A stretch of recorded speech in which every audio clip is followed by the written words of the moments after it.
allons découvrir un nouveau chapitre qui est le principe des Netzutzot, le principe des étincelles. Et comme le dit le Hari HaKadosh, ces étincelles divines sont au nombre de 288. On verra par la suite à quoi correspondent ces 288. Mais en introduction, voilà ce que nous dit le Hari HaKadosh dans le Etzraim. Veine Elo Zain Melachim. Et là, il fait référence à un principe que nous avons vu assez longuement, qui est le principe des 7 rois qui sont morts et qui sont appelés Zun, Shel Olam HaAtzilut, le Zer, Anpin et Nokva, autrement dit les 7 séphirotes inférieures. Le Kevan Sheyardo et la Bria, comme vous vous rappelez certainement, lorsque les vases se sont brisés, les débris sont tombés dans un monde inférieur qui est celui de Bria. Et les concernant, c'est pourquoi la Torah fait référence à la notion de mort. Le principe que nous avions évoqué à l'époque, c'est de dire que lorsque un réceptacle descend de niveau dans un monde inférieur, ça s'apparente à la notion de mita.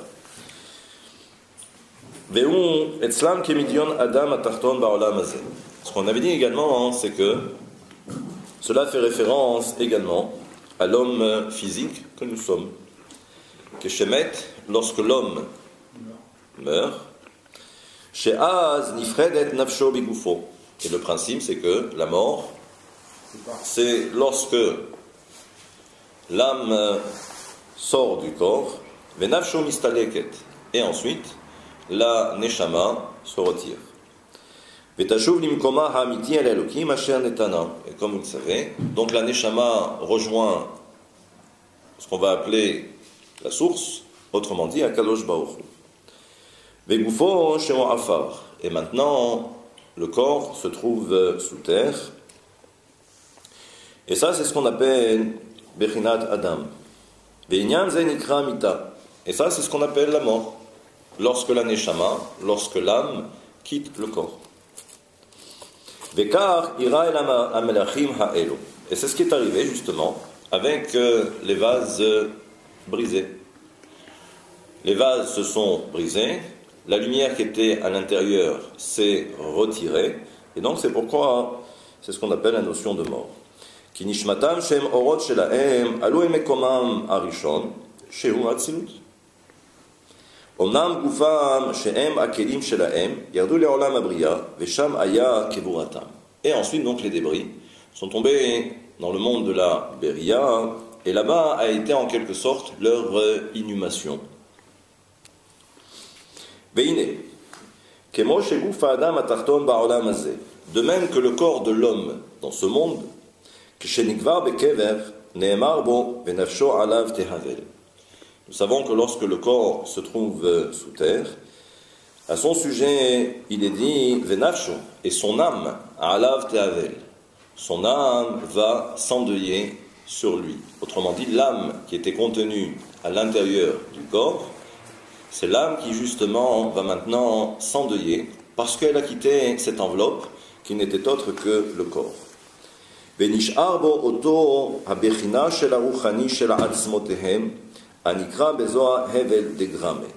Et comme nous l'avions déjà signalé lors des différents cours, ou comme vous le savez, même si le corps ensuite se retrouve sous terre, il reste toujours une partie de l'âme qui reste au contact du corps.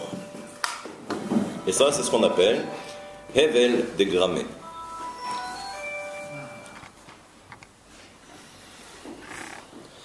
Et pour quelle raison? Pour quelle raison? Parce qu'il faut qu'il demeure au contact du corps, ce qu'on va appeler hayut. Il faut qu'il reste une partie de vie au contact des ossements. Et la raison, pour que ensuite, pendant tout ce laps de temps, et pour arriver jusqu'à la résurrection des morts, justement, c'est cette partie d'âme qui reste au contact du corps qui va permettre ensuite au corps de se reconstituer grâce à cette partie d'âme qui reste au contact du corps, et comme ça jusqu'à la fin des temps, jusqu'à la fin de Mashiach. Matriat Ametim.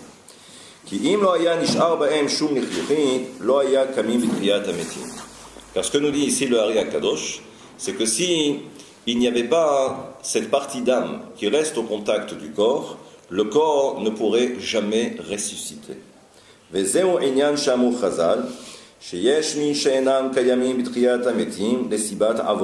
c'est pourquoi, dans d'autres endroits, on nous dit qu'il y a des personnes qui ne pourront jamais se lever au moment de Triyat Ametim. Et quelle en est la raison? C'est parce qu'il y a une faute. Et quelle est donc cette faute? Et ça va vous paraître assez surprenant. Comme par exemple, celui qui ne reconnaît pas la résurrection des morts. C'est-à-dire qu'il ne reconnaît pas le principe de la résurrection des morts. Alors une des raisons pour laquelle il ne pourra pas ressusciter, c'est celle-ci. Tu ne reconnais pas la résurrection des morts, donc tu ne pourras pas te relever. Là aussi, et là, quand je vous ai dit que c'était assez surprenant, c'est que vous savez que dans la Torah, il est formellement interdit de prêter de l'argent avec intérêt, ce qu'on appelle la notion de ribit. Et là, ce que nous dit justement, ce que nous disent nos textes, c'est que celui qui a prêté avec intérêt, celui-là également ne pourra pas ressusciter au moment de Triyat Ametim. Vekayotse bazé, ki oto avon gorem listalek uchaniyut amlachlek, העצמות הזה בקבר, ונשארים יבשים, ושוב אינם יכולים לחיות. Et donc, pour toutes ces raisons que nous venons d'invoquer, alors à ce moment-là, il ne restera même pas une parcelle d'âme. Et à ce moment-là, donc, s'il n'y a pas ce qu'on appelle ce lichluchit, s'il n'y a pas cette parcelle d'âme, alors à ce moment-là, les eaux vont totalement se dessécher. Et à ce moment-là, vont totalement disparaître. Donc on voit maintenant quel est le lien entre ce qui s'est passé à un niveau supérieur concernant les 7 rois qui sont morts. On a vu également quelles ont été les conséquences. Et puisque vous le savez, et ça c'est un principe mystique qu'il ne faut jamais perdre de vue, il y a un verset dans Iyov. Iyov, c'est Job.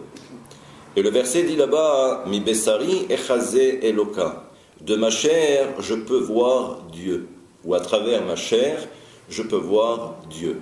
Ça, c'est un principe qui ensuite va être repris par le Zohar pour expliquer les fondements même de la mystique. Pour essayer de comprendre ce qui se passe à un niveau supérieur, il suffit de voir ce qui se passe en bas, sur terre. Et à partir de là, on peut faire des similitudes ou faire des analogies entre ce qui se passe en haut et ce qui se passe en bas.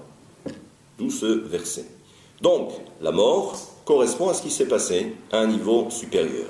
Mais, ce qui nous intéresse justement dans ce principe que nous allons maintenant aborder, c'est que même si les vases cassés, les vases se sont brisés, et même si l'on fait intervenir la notion de mita, la notion de mort, il faut comprendre que là aussi, il y avait encore ce qu'on va appeler des étincelles divines qui sont restées au contact des débris de chaque vase qui s'est brisé pour permettre plus tard aux débris d'être reconstitués et grâce au principe du tikkun.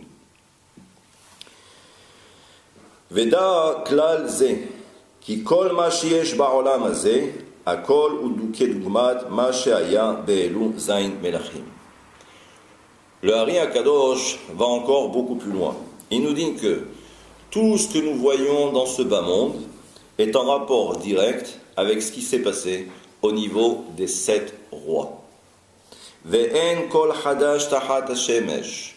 Et là, il reprend également un autre verset de la Bible, les Proverbes de Salomon, qui dit qu'il n'y a rien de nouveau sous le soleil. La mort de ces rois, mais également leur réparation. Et on a eu l'occasion de rentrer dans le détail, on a eu l'occasion de développer, et à partir de là, on peut en tirer des conséquences pour la suite. וכן יהיה לגופים השפלים בעולם הזה לעתיד לבוא. והנה, הרוחניות הנשאר בהם הנקרא הבל דגרמה, הם בחינת ניצוצים של האורות העליונים, שנשארו בכלים אמיתיים ההם, ועיקרי העולות נסתלקו למעלה. Donc, comme pour l'histoire du corps, l'âme sort du corps, c'est la notion de mort. Mais on a dit que une petite partie de l'âme reste au contact du corps. Mais la majorité ou la majeure partie de l'âme, bien évidemment, qu'elle retourne à sa source. C'est ce qui s'est passé également avec les fameux vases. À savoir que les vases se sont brisés, une partie de ces étincelles ou une partie de cette lumière est restée au contact des vases brisés, mais l'essentiel même de la lumière qui était contenue dans les réceptacles sont retournés à leur source, où elles sont restées, on va dire simplement, dans ce que nous avons appelé le monde de la Hatzilut. Il n'y a que les vases brisés qui sont tombés dans le monde de la Bria. Et donc on nous dit, ועיקרי האורות נסתלקו למעלה, וקצת ניצוצים מהם נשארו בכלים לאחריותם, בזמן תיקון של אצילות. Et là, l'auteur donc poursuit et il nous dit, והנה מספר הניצוצים ההם היו רפ"ח ניצוצים. Et donc, ces étincelles divines, qui étaient contenues dans les débris de ces vases brisés, sont au nombre de 288. Et il nous dit, Vezesod, et c'est cela le secret. Lorsque la Torah nous dit, Haaretz aita tohu bavou, et la terre était remplie de tohu bohu, un terme que l'on a du mal à définir. C'est le chaos. Mais la Torah nous dit tohu bohu. She'em bechinat amelachim. Et nous savons d'après la mystique que le tohu bohu fait référence à ces rois qui se sont brisés, du moins les rois qui sont morts, et qui font référence aux vases qui se sont brisés.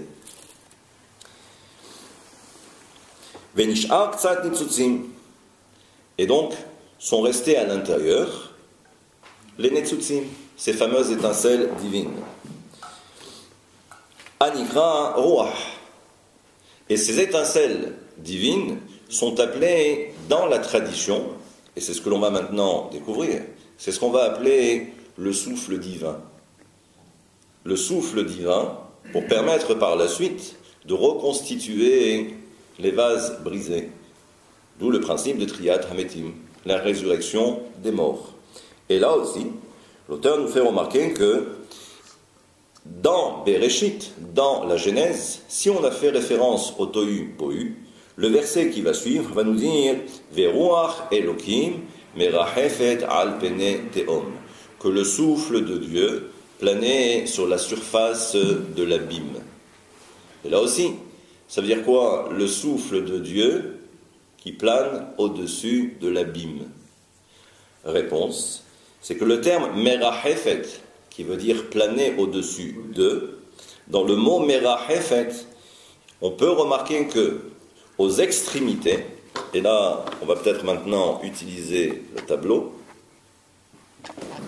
bien que pour l'instant ce soit très simple, mais comme vous savez, c'est l'entrée en matière, ce n'est que l'introduction.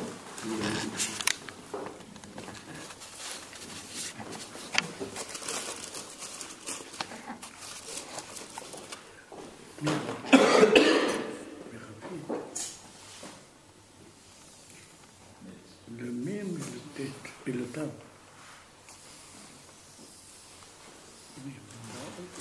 Même état, quand on les associe, ça nous donne Met. Met qui veut dire la mort. Et au milieu, nous avons quoi? Nous avons Rapach, Resh, Pe, Chet. Valeur numérique. Resh, c'est 200.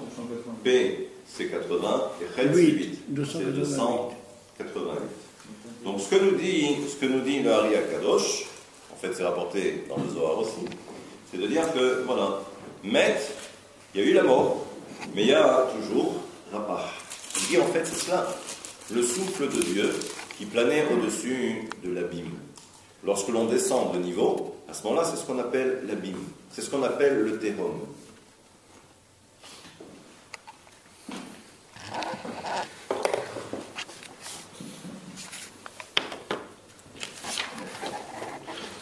Et là, on nous dit que כי הרפ"ח ניצוצים היה תוך המתים הנזכר, ופשוט הוא, שהאור המעולה עלה למעלה.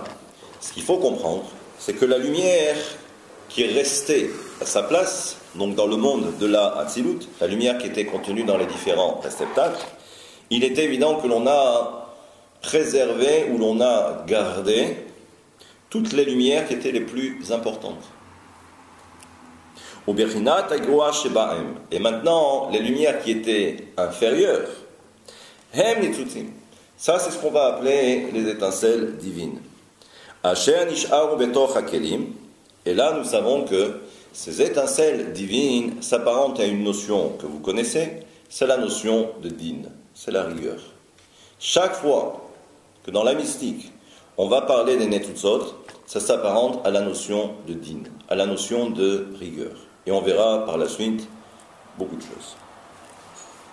La reine nevaer techilat seder haorot va madrigot. Donc maintenant, ce qui est intéressant, c'est d'essayer de comprendre, mais quelle est donc l'origine de ces étincelles divines qui sont restées au contact des vases brisés. Et vous allez voir que de cette façon, on va obtenir le chiffre 288. Donc déjà, en préambule, il nous dit לכן נבהר תחילה סדר האורות והמדרגות ומעלתם זה למעלה מזה. הנה נודע כי כל האורות של אצילות הם כולם בחינת הוויות. Nous savons que, sans rentrer dans le détail, nous savons que toutes les lumières qui se trouvent dans le monde de la Hatzilut, donc dans le premier monde, je ne parle pas de Adam Kadmon, je parle de Hatzilut, toutes les lumières s'apparentent au tétragramme, le Yud, Ke, Vav, Ke. Venoda. Et nous savons, bien évidemment, que le nom de Akadosh Baruch Hu, donc le tétragramme, le Yud, Ke, Vav, Ke, va ensuite se décomposer en plusieurs. Ça veut dire quoi? En plusieurs lettres. Qui sont Daled Bechinot Avaya Hem. Il existe donc 4 noms de Dieu. Mais la racine, ce qu'on appelle le Shoresh, la source, c'est le tétragramme. C'est le Yudke Vavke. Mais ensuite, il y a des combinaisons. Il y a la partie visible, d'accord, et il y a la partie cachée. Et ça, c'est ce qu'on va maintenant découvrir. Alors, rappelez-vous, les 4 niveaux s'apparentent au nom de Akadosh Baruch Hu, le Yud Ke Vav Ke, écrit d'une certaine façon. Donc, la source, l'origine, c'est le Yud Ke Vav Ke, c'est le tétragramme. Ensuite, ce qu'il faut comprendre, c'est que le plus haut niveau, c'est celui de ce qu'on appelle Av, 72. Ensuite, nous avons ce qu'on appelle Sag. Et là, c'est 63. Ensuite, nous avons Ma. C'est 45. Et le dernier, c'est Ben, qui donne 52. À quoi est-ce que ça correspond? Alors, regardez. Alors, comme je n'ai pas le droit d'écrire le nom de Dieu, donc à la place du He, je mettrai un Kouf. D'accord? Donc, lorsque l'on dit que le nom de Dieu s'apparente à 72, 63, 45 ou 52, à un niveau supérieur, on parle de lumière. Maintenant, tout va dépendre de l'intensité de la lumière.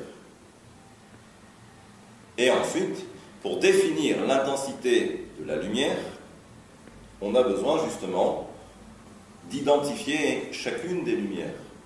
Et chacune des lumières porte un nom.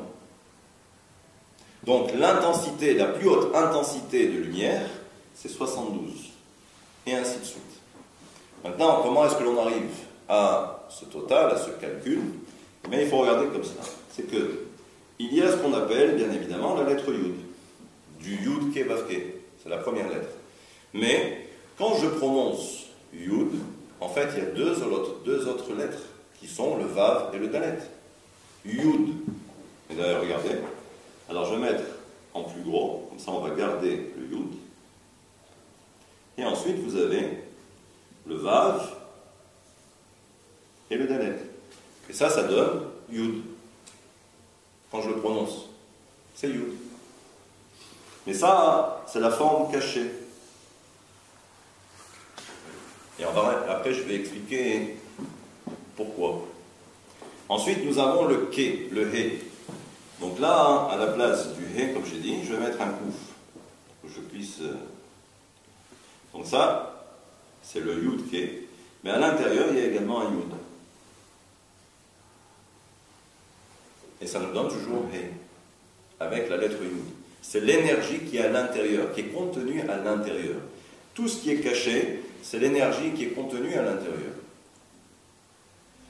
Donc ensuite, nous avons le Vav, que nous connaissons, mais à l'intérieur, il y a également un Yud et un Vav. Et là aussi, c'est la partie cachée. Et on a le dernier, Hei, et toujours avec un Yud à l'intérieur. D'accord? Donc Yud, Ke, Vav, Ke. Et ensuite, il y a à l'intérieur. Donc maintenant, quand vous faites le total, la valeur numérique, ça nous donne le Yud, c'est 10, d'accord? Le Vav, c'est 6, et Dalet, c'est 4. Le He, c'est 5, là c'est 10. Ensuite, nous avons le 6, donc Vav, c'est 6. Le Yud, c'est 10, et Vav, c'est 6. Et ensuite, on reprend 5 et 10. Si quelqu'un aurait l'amabilité de calculer rapidement, ça nous donne égal 72. D'accord? Alors, ça c'est pour 72. Pour 63, il y a une seule différence.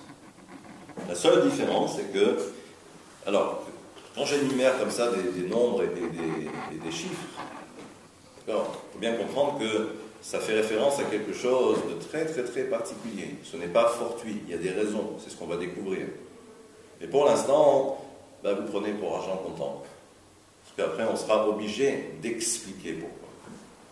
Donc le Vav, c'est 63. C'est exactement la même chose que 72, simplement, c'est au niveau du Vav, qui est ici.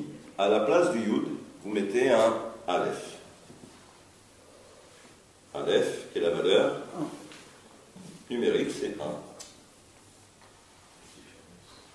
1. Et donc, ça nous fait 63.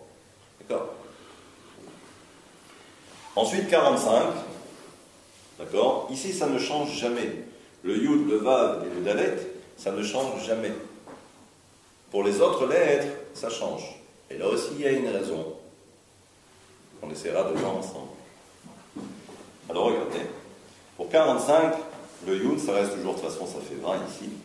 Ensuite, vous avez le Ke. Mais, à la place du Yud, on va le faire. Ça, au moins, ça sera clair. Vous avez, donc, je vais faire ici en petit. Donc, le Yud, Vav, Dalet. Vous avez le Ke, mais là, c'est avec un Aleph. Ensuite, le Vav, c'est Vav, Aleph, Vav. Et ensuite, Ke, Aleph. Et là, vous allez voir que on va avoir 45. D'accord? Si vous vous rappelez, je n'ai pas encore terminé pour Ben, si vous vous rappelez, c'est que lorsque on parle des séphirotes, on va également attribuer à chacun de ces noms de Dieu, dans laquelle est contenue une certaine intensité de lumière, plus ou moins grande. Et tout dépend du réceptacle, à quel niveau il se trouve. Le plus haut niveau, C'est celui, entre guillemets, qui va se rapprocher de l'infini de Dieu. Donc plus je suis proche de Dieu, et plus je reçois de l'intensité. Et plus je m'éloigne, et moins l'intensité de lumière sera moins importante. Donc, ce que nous dit le Hari HaKadosh, c'est que 72 s'apparente à Chokhmah. D'accord? S'apparente à Chokhmah. Chokhmah, c'est la sagesse. C'est ce qu'on va appeler le Père. En mystique, c'est le Père. Ensuite, Sag, moins 63, c'est Bina. Ensuite, bien que je devrais mettre en dessous Tvuna, mais c'est pas grave. Ensuite, nous avons le fameux Zeher Anpin, que tout le monde connaît, qui est Ma. Et nous avons ensuite Malchut. Malchut ou Nokva. C'est exactement. D'accord? Donc, imaginez, pour bien comprendre. Nous avons Chokhmah. Chokhmah, c'est celle qui est en prise directe, on va dire avec le Ensof, avec Dieu. Bon, et Keter, il est juste au-dessus. Je laisse tomber Keter, pour l'instant. Donc c'est pourquoi c'est celui qui va recevoir, c'est celle qui va recevoir la plus grande intensité de lumière. Et ensuite, elle va redistribuer cette lumière, d'accord, dans les réceptacles qui sont inférieurs. Mais comme les réceptacles qui sont inférieurs, étant donné que les réceptacles sont plus petits, donc les réceptacles ne peuvent pas recevoir plus de lumière, c'est-à-dire au même titre que Chokhmah. C'est-à-dire des 72, on va dire qu'elle va envoyer 63, quoi, Bina. Bina, parce que les deux sont toujours en tandem. Donc au final, d'accord? il reste alors. On va voir. On va voir. Ensuite, donc, nous avons le Zeher Anpin et nous avons Malchut qui est la dernière. D'accord? Si Chokhmah, c'est le père, Bina, c'est la mère, Zeher Anpin et Malchut sont le garçon et la fille. D'ailleurs, c'est comme cela qu'ils sont définis dans la mystique. C'est Banim, ils sont appelés les enfants du père et de la mère. D'accord? Donc pour Ben, on va terminer. Donc nous avons Yud, Vav, ça c'est un Vav, Dalet. Ensuite, c'est Kei et Kei, deux fois. Nous avons Vav, Vav, et nous avons Kei, deux fois également. Et là, ça nous donne 52. D'accord? Le compte est bon. Ok? Maintenant, ça c'est la lumière. Maintenant, s'il y a la lumière, c'est qu'il y a également les réceptacles. Et ce que nous avons dit, c'est que, justement, les réceptacles se sont brisés. Mais on a dit qu'il y a une partie de cette lumière qui est restée au contact des vases brisés. La question est donc maintenant, quelle est la proportion de ces lumières, de ces netsutzot, de ces étincelles, qui sont restées au contact des vases cassés? Et là, ça va devenir un peu plus compliqué.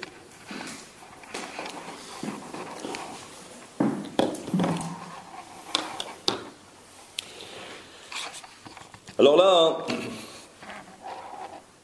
l'auteur va nous donner au moins un exemple, qui est le suivant.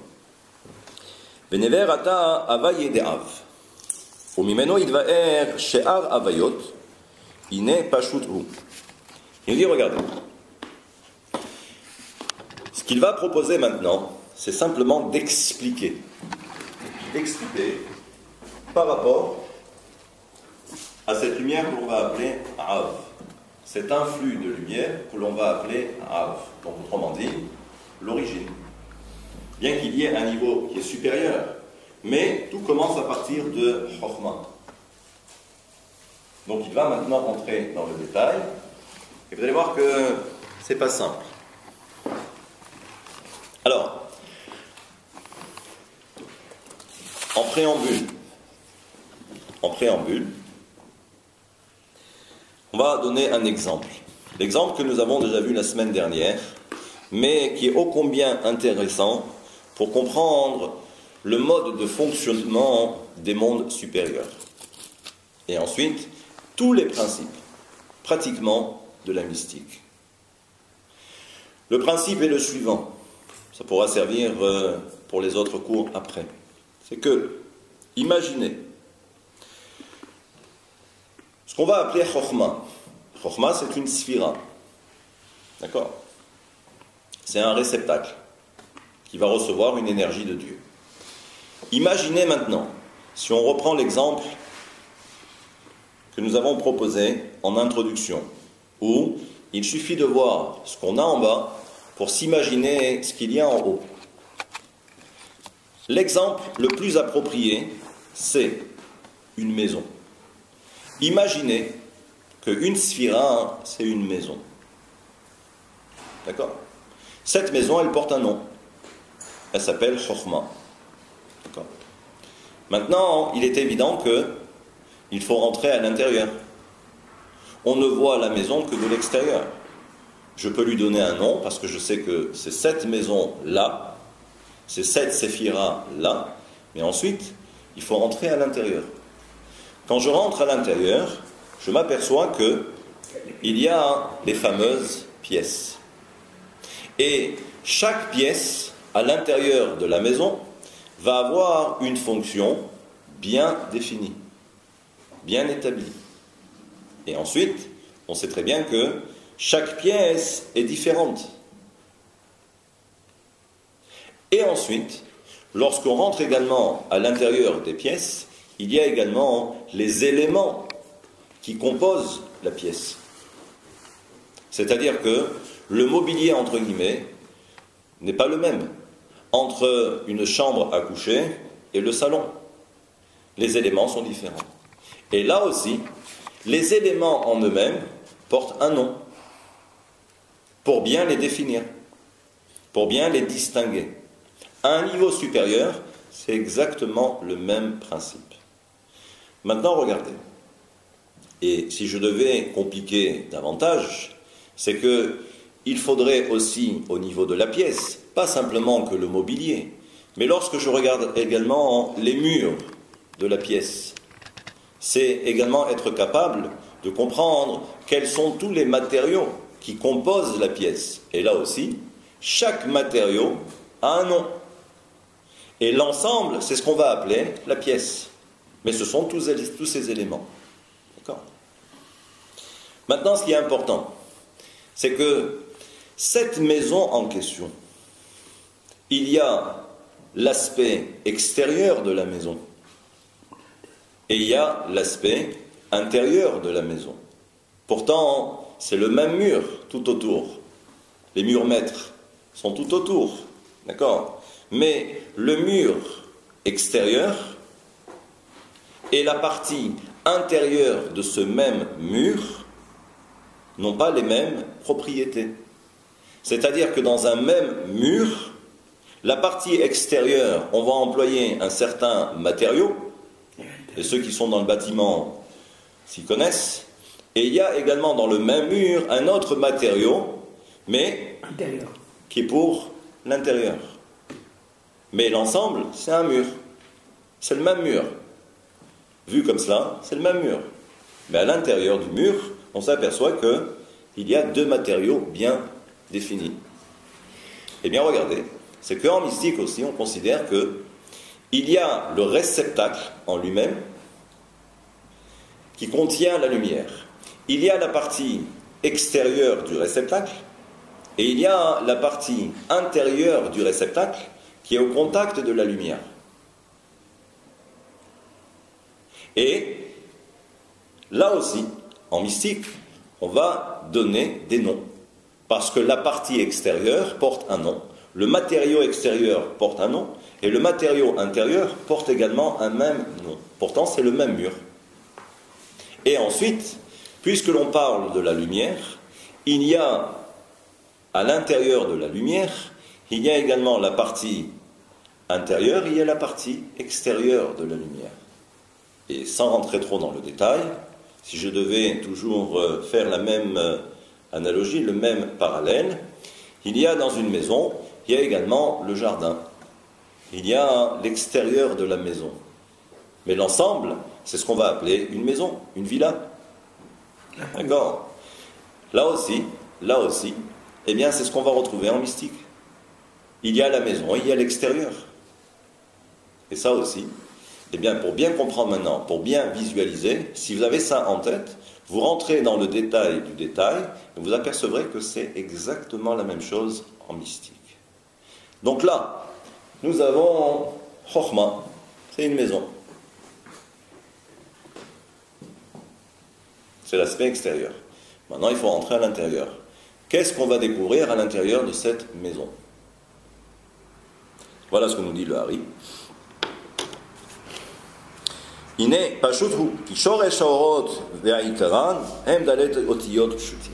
qu'il nous dit, c'est que la source de toutes ces lumières, la racine, c'est le Yud-Ke Vav-Ke, simple, les 4 lettres, le tétragramme, le Yud, le He, le Vav et le He. Et ensuite, tous les autres noms de Dieu ne sont que l'émanation du Yud-Ke Vav-Ke. C'est la source, c'est la matrice. Vehem bechinat atzmut or. Il dit ça, c'est ce qu'on va appeler l'essence même de la lumière. Ensuite, à travers différents prismes, alors oui, la lumière, c'est cette lumière, c'est l'essence, mais ensuite, à travers différents prismes, il est évident que la lumière va pouvoir changer. ואומנם זהו ביות האותיות ממש בצורתם. אומנם גם כן יש בחינה אחרת. והוא ביותם בבחינת מספר וחשבון. Il dit maintenant, et ça c'est très important, c'est que il y a ce qu'on va appeler la lettre et l'esprit.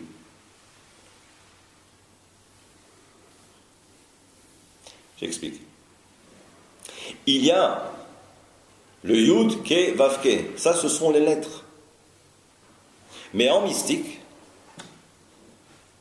pour compliquer un peu plus, il nous dit que même cette lumière, des fois, elle s'apparente aux chiffres et aux nombres. Ça veut dire, exemple simple. Quand je dis par exemple, le Yud, d'accord, le Ke, Vav, Ke, d'accord, ça c'est un Vav. Ça c'est quoi? C'est le tétragramme. C'est le Yud, Ke, Vav, Ke. Ça c'est au niveau des lettres.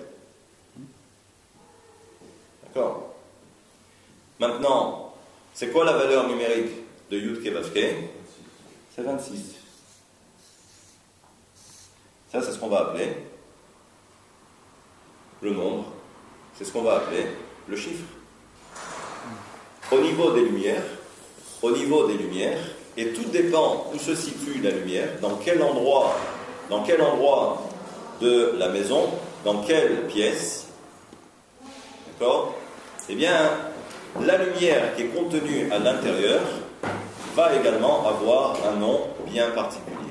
Alors c'est pourquoi, en mystique, maintenant vous comprenez pourquoi chaque fois on associe la notion de Gemateria, la valeur numérique, à la notion de mystique.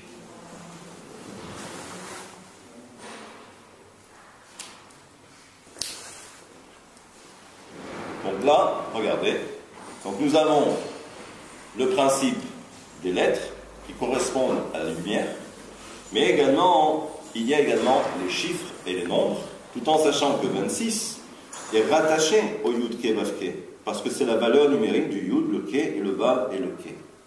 D'accord? Ça, c'est la source.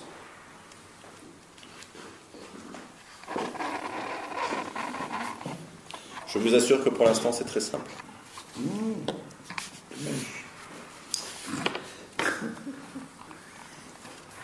באופן זה, כגון אם נאמר דלת אותיות הוויה, Misparam kavav, c'est ce que je viens de dire. Ve'en safek, ki tsurat haotiyot atzmam em yoter shoresh ve'ikar haor.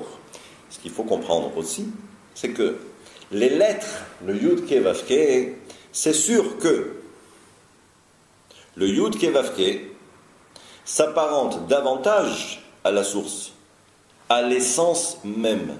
Comme si en fait, c'était un concentré d'essence, un concentré de lumière. Et ensuite, on va diluer la lumière. Il y a des endroits dans une pièce où on a besoin simplement que soit le lustre, mais là il faut beaucoup de lumière, ou soit simplement une lampe de chevet. D'accord ? Petite lumière. C'est exactement le même principe. Veine, kolze bifrinat apanim. Et ça, c'est tout ce qu'on va appeler panim. Ça, c'est la face. On verra que il y a la face et il y a également le dos. D'accord ? Kigam yesh bahem bifrinat acheret. Et là aussi, on verra que ça ne correspond en rien, si ce n'est qu'il y a quand même un lien entre le dos et la face. Vehu shel haorot vegam yesh bahem bet bechinot aniskar shehem tsurat haotiyot kemo shehu o bechinat mispar. Et donc, regardez, c'est que au niveau du panim, au niveau de la face, donc il y a les lettres, le Yud Ke Vav Ke, et il y a également le mispar, il y a également le nombre, ou le heshbon, ou le chiffre, qui correspondent. Mais ça veut dire également qu'au niveau du dos, on va avoir exactement le même principe. On aura les lettres et on aura également les chiffres. Et chaque chose a son importance. Pour terminer, parce que je ne veux pas trop rentrer pour l'instant dans le détail, ça sera pour la prochaine fois, où je vous donnerai un exemple que certainement vous ne retiendrez pas. Parce que même si je l'ai lu 2-3 fois, je l'ai déjà oublié. Vous allez comprendre après, du moins la semaine prochaine. Donc le meilleur exemple, que j'ai déjà oublié, c'est de dire que pour chaque chose, il y a une fonction bien précise, bien définie. Pour terminer, si l'on verra plus tard, lorsque par exemple dans la prière, il y a un endroit de la prière bien particulier, où l'on doit intervenir. Mais pour arriver et pour y accéder, il faut connaître l'itinéraire. Ça ne suffit pas de dire à une personne, tu es où ? Je suis dans la maison. Donne-moi des précisions. Je suis dans une pièce. Quelle pièce ? On est obligé de préciser. Et pour arriver justement à la pièce en question. Et comme vous l'avez bien compris, tout ce que nous sommes en train de faire, c'est la réparation. C'est de réparer.